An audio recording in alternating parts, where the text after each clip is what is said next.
I have been interested in books about languages recently, but I'm gonna show you first the three books that I'm gonna be talking about.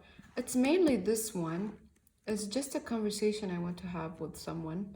So why not put it on the internet for people to to watch and comment?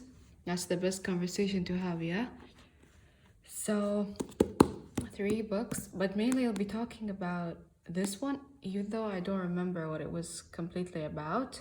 It's a blur at this point because I think I just skimmed through the last couple of pages. This book needs a reread.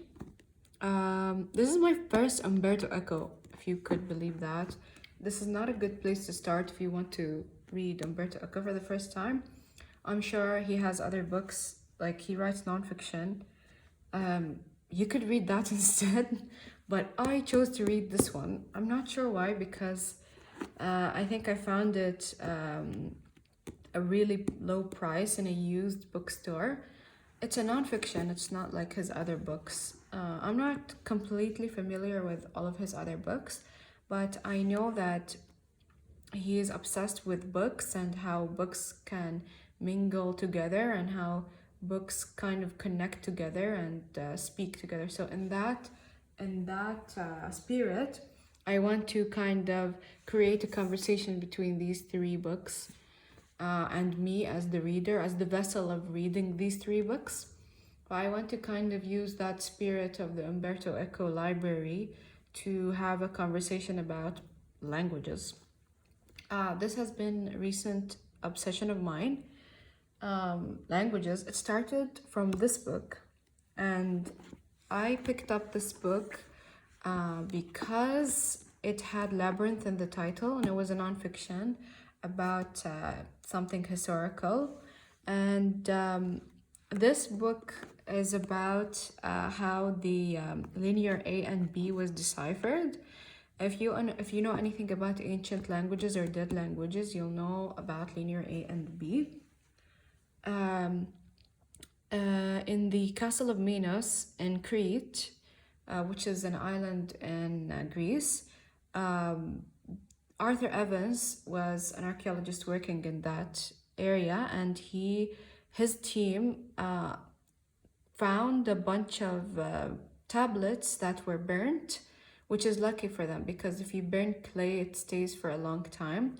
So there was a fire in the castle a long time ago, and it kind of locked the clay, so it was able to be preserved for a long time because of the fire, which is a coincidence that led to the finding of these tablets many years after that by the archaeologists that were digging in Crete at that time. So the story is told in three parts. It's told through the first excavations that happened in Greece by Arthur Evans. Let me see if I can find his photo. This guy. So this is Arthur Evans, 1901. And his team was the team that found the linear B tablets. And then it goes on describing this woman who, after the linear B was put into writing and or published, or after he published his work, she kind of picked up his work and kind of worked through deciphering it. And then she passed away. So then we have part 3. It's kind of divided in the digger, the detective, and the... Wait, I'll show you later.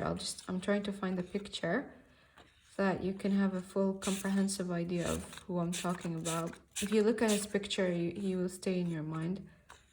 Let's see. Where is he? The detective, the architect. Okay, it starts here somewhere. There we go. And then this guy, Michael Ventris, 1950. So they were kind of similar timelines last century. It was all in the last century. But they were the people who deciphered the linear B tablets, and they found out that it was Etruscan. No, it was another language. So it's a language that they know, so it was easy for them to decipher it. But this book introduced me to the idea of the Rosetta Stone.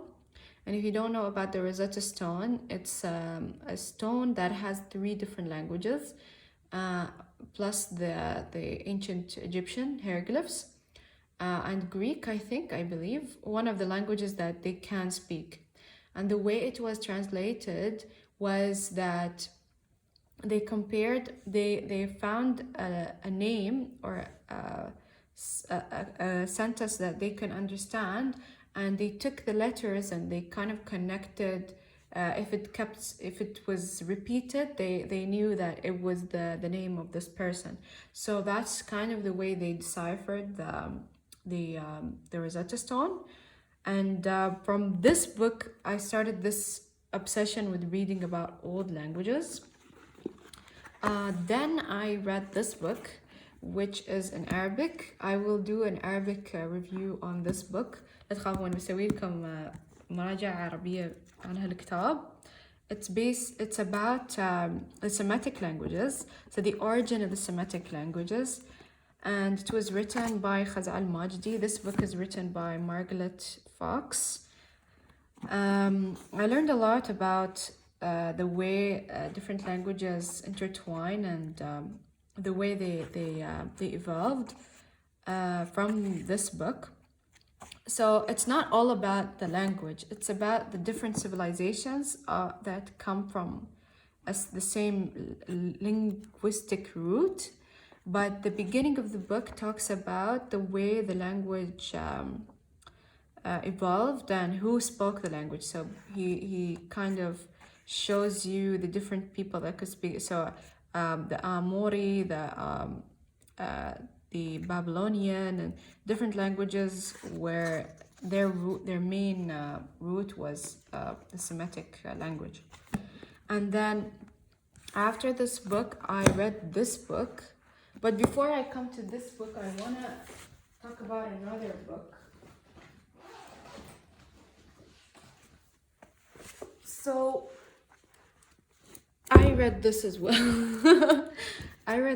well. And there's this passage in this book, or there's a part in this book that talks about the Indo-European languages. Apparently, there's a connection between the languages that come in this specific direction, and the Semitic languages kind of flow within this direction. It's interesting how the geographical locations kind of appear in a very strange way. So what did we learn from what I said? We learned that these are dead languages and they are trying to decipher them. And then here we learned that there's like a base language. So we have the Semitic languages, and from this one we learned the Indo-European. So we learned like the base of the languages, of ancient languages. And then we have here, this is the book I actually want to talk about. So I want to take these books out. And here, Umberto Eco is trying to talk about the perfect language. So from what I understood is that the perfect language is the language that God was able to speak with Adam through, or it was the first language that was ever like spoken. So if you believe in the Neanderthals, it was the first language the Neanderthals made up. It was the first language, if you're religious, you believe in the first language that Adam spoke. And then he goes, he explains the history of how language, the study of the mystery of the perfect language in the West. So he speaks about different people that were studying the origin of language in the West, not in the East. So Indo-European languages, I believe. I'm not sure. As I told you, I'm not a linguist. I'm an architect. But I thought this is kind of a new obsession of mine. Maybe I'll have a better understanding of languages and dead languages and stuff. I'm trying to learn cuneiform. I bought a book by Irving Finkel. He works in the British Museum, and if you watch YouTube, like the British Museum, they put a lot of videos of him deciphering different cuneiform and stuff. And he wrote a book, and I got this book, and it's about learning the cuneiform language. But that's not what we're talking about. We're talking about this book. So he's saying that since the Tower of Babel, if you don't know about the story of the Tower of Babel, it's everyone, the legend goes that everyone spoke the same language, which is the proto-language, the basic language, which is really interesting for me to find this mystery. I need to read more about this, but it's like my current obsession. I wanted to make a video about it as an introduction to my continuous obsession over this topic. I'll describe to you. So the basic language that Adam spoke with God, or everyone spoke the same language, and then there came a king who wanted to reach the heavens. So he built this really long tower to reach the heavens, and God was offended by that. I'm not telling the story very well. If I'm wrong, comment in the comments telling me I'm wrong. It's okay. I'll make another video explaining this properly, but I just wanted to put it out into the world. Because God was offended by that, he cursed these people, and they started speaking different languages. So that's the base of the legend of how everyone started speaking different languages. And he talks about different things, like how Dante's Inferno is a metaphor for the Tower of Babel, and he spoke about this language. So he keeps mentioning different languages, and he's saying this person said this person said this. So some people say, for example, Mandarin, some people say Sanskrit, some people say Arabic. And then there was this one language that I kind of created this conspiracy theory in my mind about. It's called, I think it's from the Hebrew. So I think it's Hebrew, or let's just say a language, because I haven't read this. I've read this, but not clearly, and I'm not a linguist, so I don't want to أجيب العيد like we say in Arabic. So there's this language, okay, and he keeps talking about it as if it's an algorithm. So every letter in that language has a number, and when you kind of randomize the letters, you get numbers. He's saying that in this language, they can only understand what these words mean when the Messiah comes. And I was thinking, like, what if the Messiah was an AI? Because he says that in the back, like, with the AI and stuff, and how AI helps us to find the perfect language. And let's go back to this passage in this book. This book is called Archaeology, and it's the basic book for archaeologists, and it's by Colin Renfrew and Paul Ban. Just so that if you wanna get this book, in this book it says that there's a computer program that deals with large quantities of linguistic data to investigate relationship between languages. So I was thinking, this sounds just like what he's saying here.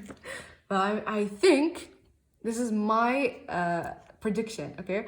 that their Messiah will be an AI, whatever their language is. I'm just like kind of making a conspiracy theory on my own, but just because I thought the connection between these books was really interesting.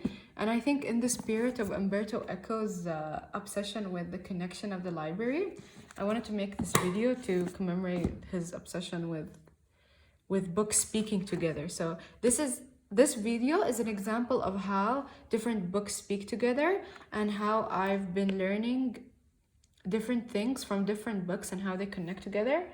And hopefully in the future, maybe I'll make more videos trying to show you my progression and learning about different languages and stuff.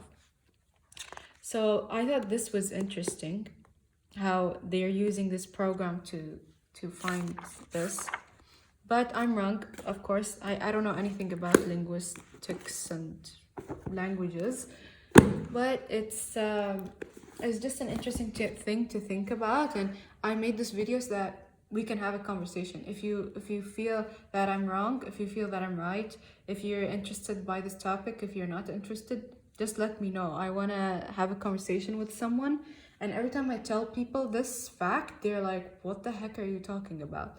That's why I made this video, because I'm kind of interested. And maybe you, person who are watching me now, you have a recommendation, or you are a linguist and you can explain things to me better than I can.